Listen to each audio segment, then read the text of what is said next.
Hi, Leon. How are you? Hi, good.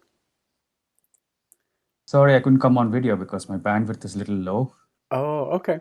I just didn't want to exhaust it. Sure, no problem. Yeah, well, hopefully soon we'll be switching uh, to wireframe to Balsamiq anyway. So we don't know if we'll need your video. Okay. Great. Well, yeah, I'm really excited about this. Do you want to just tell me a little bit about yourself and about the project you're working on? Yes, absolutely. So currently, I work at Fresenius. We build dialysis machines, and I lead a group of human factors and usability experts. We do a lot of research on how patients could be injured during dialysis and also between treatments using our products. So we do a lot of research and we also do a lot of product development. But it's not just UI UX, but it's also a lot of hardware product development. What kinds of economic interfaces do we have to give them? So one of the recent studies we did was a lot of dialysis staff suffer from carpal tunnel syndrome Hmm, because each treatment they have to twist and turn at least 25 to 30 times per patient. hmm. Interesting. And so a lot of people are reporting carpal tunnel issues because you have a lot of nurses who are middle aged and who have been in the industry at an average of 15 to 20 years. So you can see that progressively it gets worse and worse. So our team does lots of these kind, and I actually wanted to take outside of Fresenius was to develop something for kids because one of the most important things we deal with on a day-to-day basis is water. And I think these days we tend to take for granted how the water is supplied to us and what quality it is to us. And I wanted to build a small, simple, I would say, gamified platform that is free and accessible to kids. Mm-hmm. Because I think we as adults are polluted anyways. So it's better to interfere and try to change the course for kids because we, our brains are irreversible. So we are polluted. So that's I how I see. look at it. So that's how I reached out to Balsamiq. I wanted to do some wireframing so I can discuss with the developers in India. I'm trying to assemble a team over there. It's very heavily UI driven because most of the knowledge is targeted at kids. Currently, we are targeting kids between that are like late primary, junior high, or middle school grade Mm-hmm. 5 to 9. It's a great time, and we don't have to be extremely exhaustive and specific for them. We need to just, I would say, initialize them Right, in right. this. Um, So all right, I might start. I have a wireframe open. I'm going to share it with you, and then uh, I might start just kind of writing some of this stuff down. Can you see my screen? yes, I can, Okay. and I also put down like a simple, I would say, storyboard. Right, that's something we often do uh, in usability. So I just wrote down a storyboard, so I can also read it out for you. Oh, okay. Sure. Yeah, that would be great.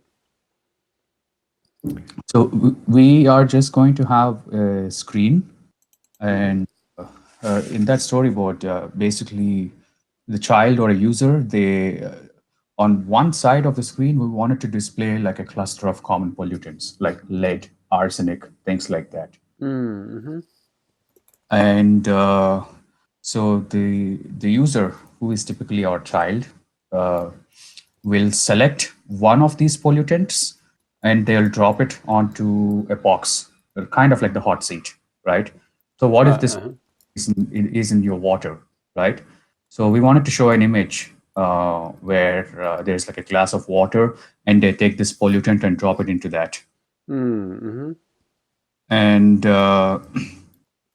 couple of controls that we're going to give to the users, the children in this case, would be they can alter the concentration. It'll be kind of subjective. We tell them what concentration means so they Mm-hmm. understand what it is. And it's kind of subjective that if the concentration is low to high, and in software we'll build what those levels could be and the granularity as the slide, something like that. So Mm-hmm. initially it could be a slider, but I would make it more abstract. I would just say they can alter the concentration, they can alter the temperature, they can make it cold, or they can make the water hotter.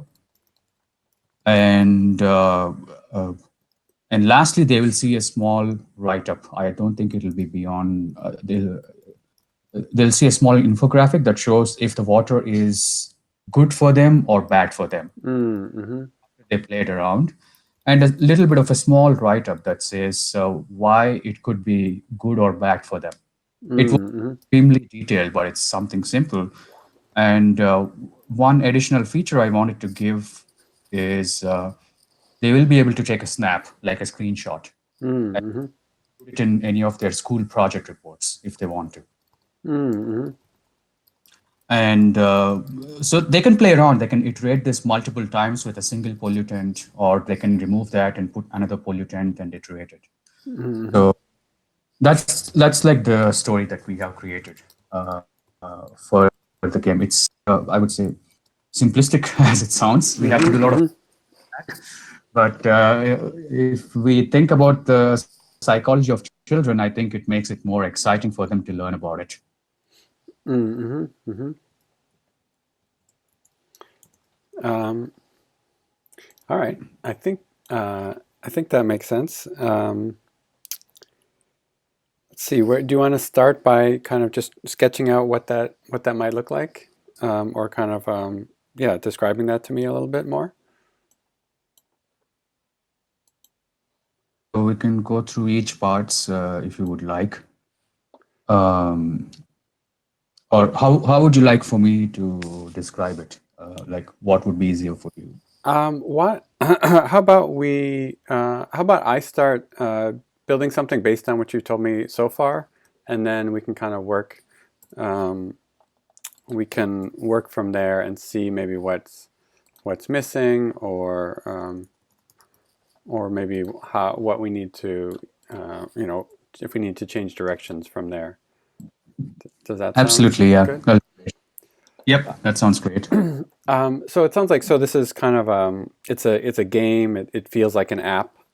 Um, I'm wondering I'm wondering how people get into it, or if it's something where when they go to the page, they're kind of immediately thrown in this, you know, kind of game, or if there's a little bit more of an introductory page about what the site is all about and kind of welcoming them, or do you want to just have them kind of see what it's about by experiencing it?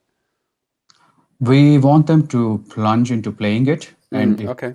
said about learning about us, then they can hit learn about us somewhere, and Mm-hmm. we'll direct them to more things that they can learn about from us. Yes, yes, Okay. I'm there. Sorry, I had to change my Wi-Fi network for a second.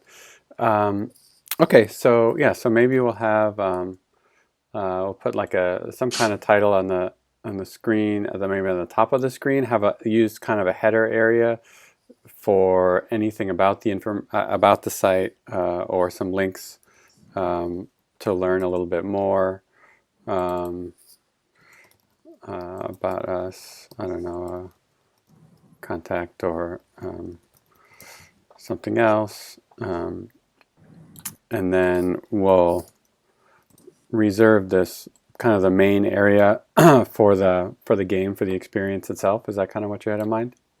Yes, Okay. yes, So it sounds like you already have this idea of kind of two panels, one on the left and one on the right, and maybe yes. kind of split down the middle. Mm-hmm. Okay. Um, and trying to think here. So let's see if we have let's see if we have an icon for a glass of water. I wonder if I can make one real quick. Let's see. Well, we'll just use You can use an inverted triangle. That's water in Oh, alchemy. okay, that's not a bad idea. If only I could. I don't know if I can. I think I can rotate the shapes, but we'll just use this for the glass of water for now.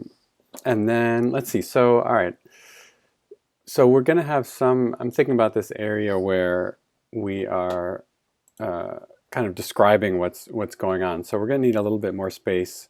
You know, I think yeah, we want this drag and drop thing to be pretty clear. But then I'm just thinking about what you're talking about being able to control, you know, things like the temperature, and also, you know, provide some information about what's going on. Do you think, does it make more sense to have that on the left side of the screen, or on the right? I think it's better if it's on the right, where Okay. they're control, so they don't have to look at two different directions for the same for the information. So,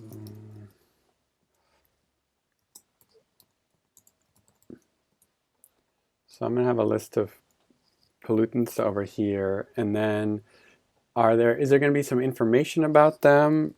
Maybe we'll call this result or something, or just the names on the left hand side.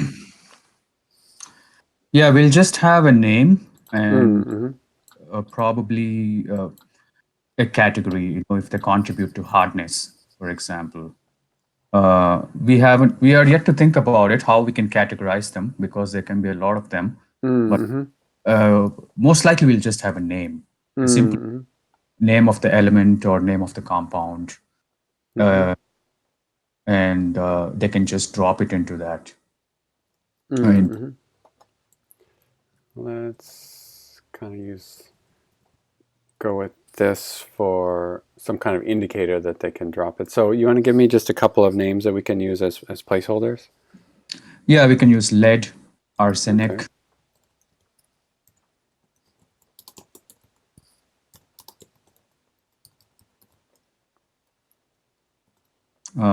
Yeah, I think that's a good start. Yeah. Okay. And then, you know, if you had the idea of having categories, we could make this kind of more of a traditional tree view where you can kind of group them, you know, so, because a tree is a good way to show if you know, a list of items when you have maybe dozens or up to 100 or more. So we can just kind of use this abbreviated list for now, but we might want to change that, or you might want to change that later. All right, and then I think there's got to be some kind of instructions here. Maybe at the top of the page here.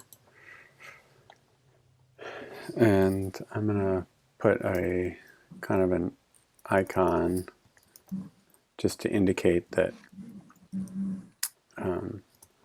you know, that this is something that can be dragged, you know, indicates to the developers. And then, so that's kind of all that's happening on the left side? It's just a list of the pollutants and the, Yes. okay. Yes.